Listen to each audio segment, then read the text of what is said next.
It's a show. It's a lot of things that sort of go together. Hodgepodge. We think it's funny. We hope you do too. But if you don't, we're gonna do it anyway. Hodgepodge. It's a show.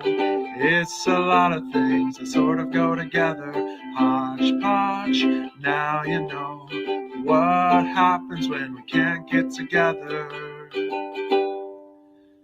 Hodgepodge. Every week, I quietly rejoice because the Hodgepodge theme song is no longer in my head, and every week, Here we go. back in my head.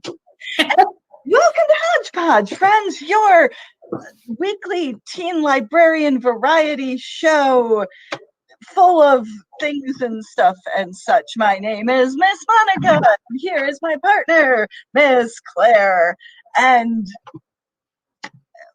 what are we doing today, Miss? I know what we're doing today, actually, against all odds, because we had to prep ahead of time. Like, this is the only one where I feel like I competently know part of what's happening on the show today. Well, what? no.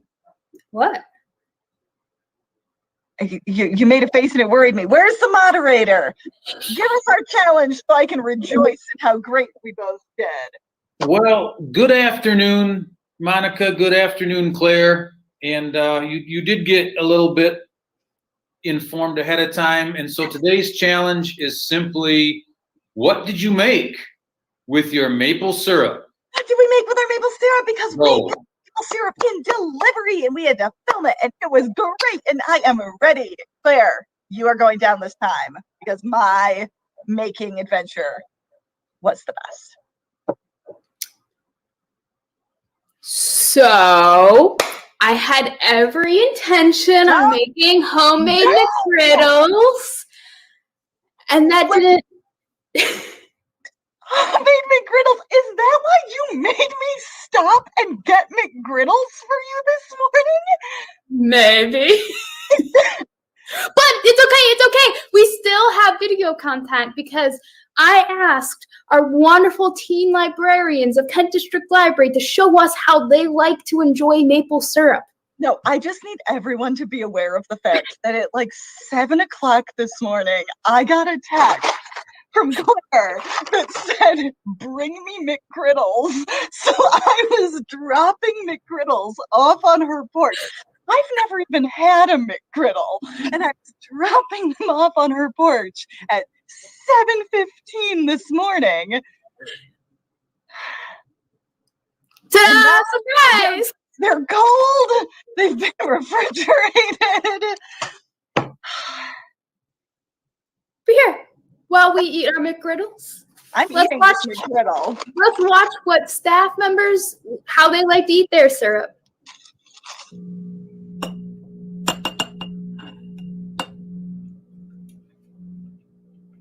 Okay, that's amazing. We're making something with that.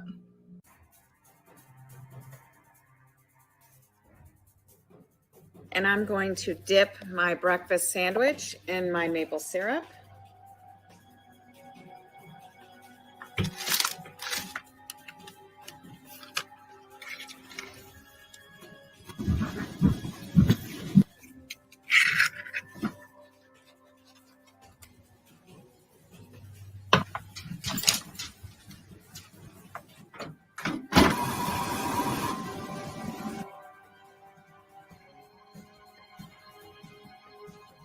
So good.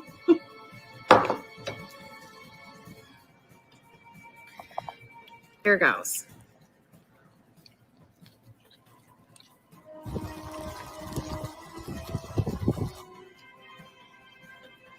Pretty good. What I really like to do with wonderful branch syrup is put it in hot cocoa.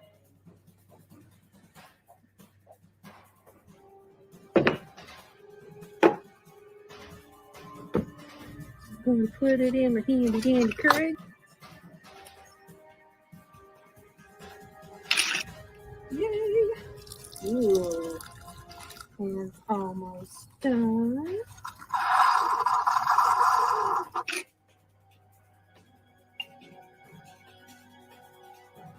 Just a spoonful. Enjoy.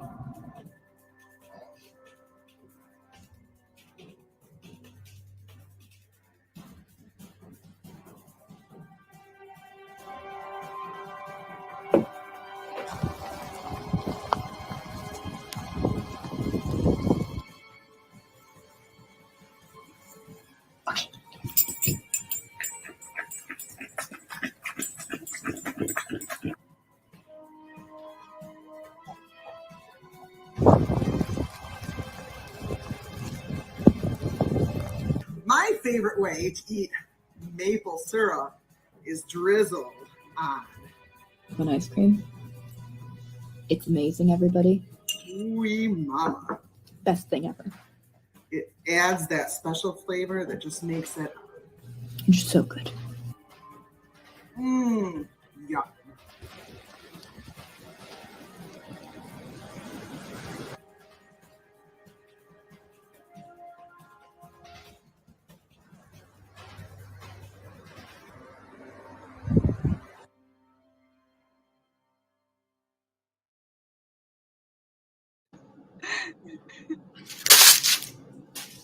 Okay. These are weirdly delicious. This does not count as you making a thing out of maple syrup. I automatically win this challenge.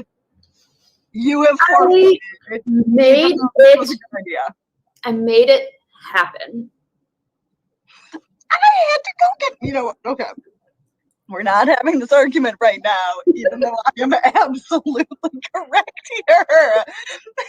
We'll see. We'll see what the people decide, huh? Huh? You're having a bad morning and needed breakfast food and wanted me to have one too and save it. I could have known. Anyway, quick question though, because this has been the burning question in my brain for the past several days. Yes. We all received sap or maple syrup in delivery, but I do not understand where it came from. Like, it was clearly homemade. It was extremely delicious. It was in these cute little individual jars, but from whence did it come? Betwixt an autumn sunrise. Actually, it was our amazing teen librarian, Miss Kathy, and I have a video to show you how it was made. Hi, my name is Kathy, and I want to show you my sap. Check out this bag. I'm going to empty it into a bucket. And I still have to get all those bags. And it's a little tricky because this guy just wants to climb in the bucket. There is another kind of a sap collecting bucket, and there is the maple syrup just flowing out, and it collects in the bucket. This particular tree probably gives 2 to 3 gallons a day. Some trees are big enough for 3 taps and give off a lot of syrup. As you can see, this keeps us very busy for several weeks. I'm going to show you how we boil the sap. We have this burning stove. There's channels, and so it comes in the first channel, and by the time it gets to the third channel, it's a little bit darker. And there's a warming pan on top that heats some of the sap before it goes in. Now, this is the time of the year where we start to see more bugs in our sap. So we have a strainer straining it before it goes into the pan, and then we'll strain it again when we use the spigot to put it in our pot to finish on the stove, and then we strain it again before we fill the bottles. Okay, we're doing the finish boil on the sap that we boiled this weekend, and it needs to get to about 219 degrees. And I can tell that it's getting close by all those bubbles. I have a second pan going, and that's not quite as close and you can see there's more brown space and it still has a lot of steam and moisture to evaporate. Pretty soon we'll have a lot of maple syrup and it smells really good in here.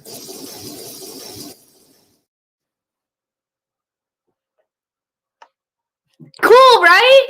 That was so much more intense than I anticipated. Is that just like in her backyard? Just like a massive maple syrup making setup in the woods? That's wild. Right? Also, I demand release of like the puppy dog cut in which that dog climbs into a bucket of maple sap. That the people need to see that. Make that happen. I'll try my best. I'll get on that. That Kathy, that was wild. Kathy, if you are watching this, thank you for that maple syrup. Wow. I was not anticipating that. That's great. I want to make maple syrup. Same. I don't have that No, table. me neither. I don't have the trees or the taps or the patience, skill, any of it. All right. What are we doing next? We've learned about sap. I've eaten a delicious McGriddle, and you have lost the maple syrup challenge. What's Did next on I? the agenda? Yes. Well, what's next on the agenda? Book talk, right? Yeah. Let's do book talk. We're a library.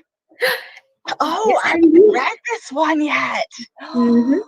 And it is a book talk, none other by. That's misleading. Miss Kathy's doing the book talk for today. Like the Kathy Show. Everybody go home. This is the Maple Syrup Kathy Show. And here we go. Zoe Spanos goes missing from the Hamptons on New Year's Eve. A few months later, Anna Ciccone shows up in the same town looking a lot like Zoe. What happened to the missing girl and what does Anna have to do with her? Read I Killed Zoe Spanos by Kit Frick and find out for yourself. Hey, that was a great one.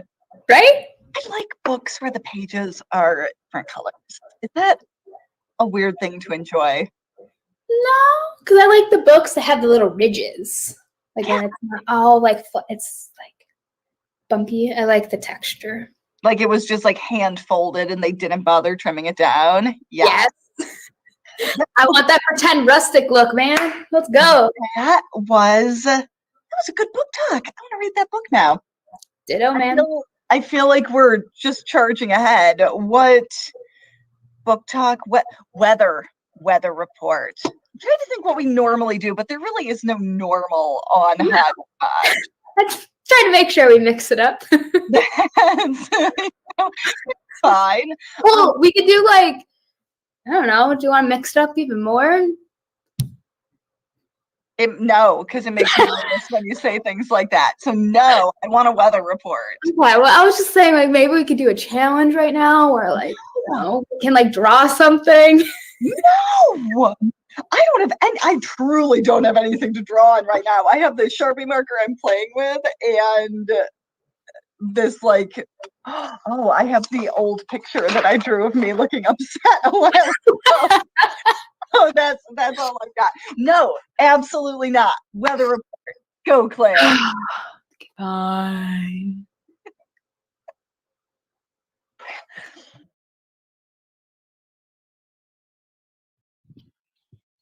Hey, Monica Clare, I'm just out here on a beautiful spring day, and I am watching the birds fly overhead. And the weather, it is absolutely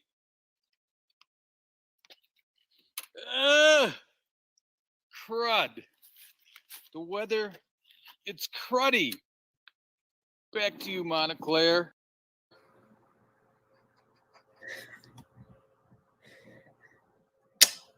Hello.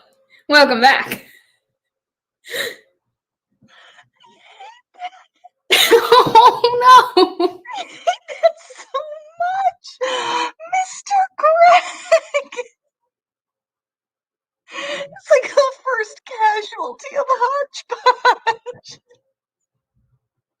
I mean,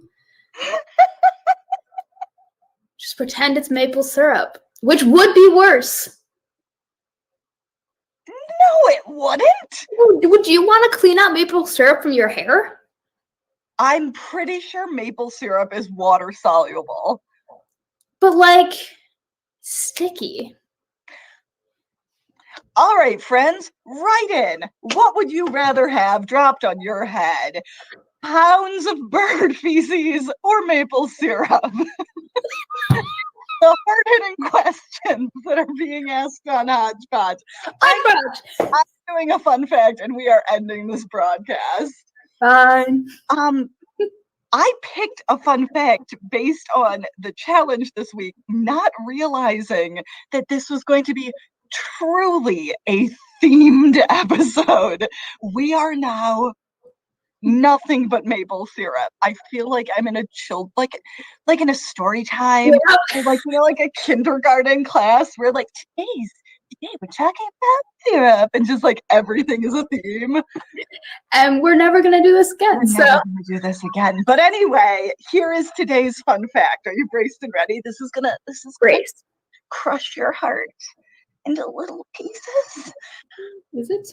Well, I don't know. You rarely get emotionally compromised by things, but this is going to emotionally compromise you. So, maple syrup fact. During the Torino Winter Olympic Games in 2006, which I remember, but probably most of our viewers do not, the Norwegian cross-country ski coach gave his spare ski pole to a Canadian Olympian after her pole broke halfway through the cross-country event. And she ended up taking silver ahead of the Norwegian team. So, like, they won because this coach was so kind. And so to say thank you, the coach was sent more than 5 tons of maple syrup from grateful Canadians. That is 7,400 cans of maple syrup. They thank you for being like a good sport during the Winter Olympics. Wow. Right? What would you do with all that syrup? What would you do with all that syrup? But also, doesn't that just warm your soul? Sure. Yeah. All right, we're done. We're done with the themed episode. Goodbye to maple syrup. Goodbye to Hodgepodge. Hodgepodge! Hodgepodge, it's a show. It's a lot of things that sort of go together. Hodgepodge, we think it's funny. We hope you do too. But if you don't, we're gonna do it anyway. Hodgepodge, it's a show. It's a lot of things that sort of go together. Hodgepodge, now you know what happens when we can't get together. Hodgepodge. Ugh, stupid crows. Crows. Actually, I think that's starling.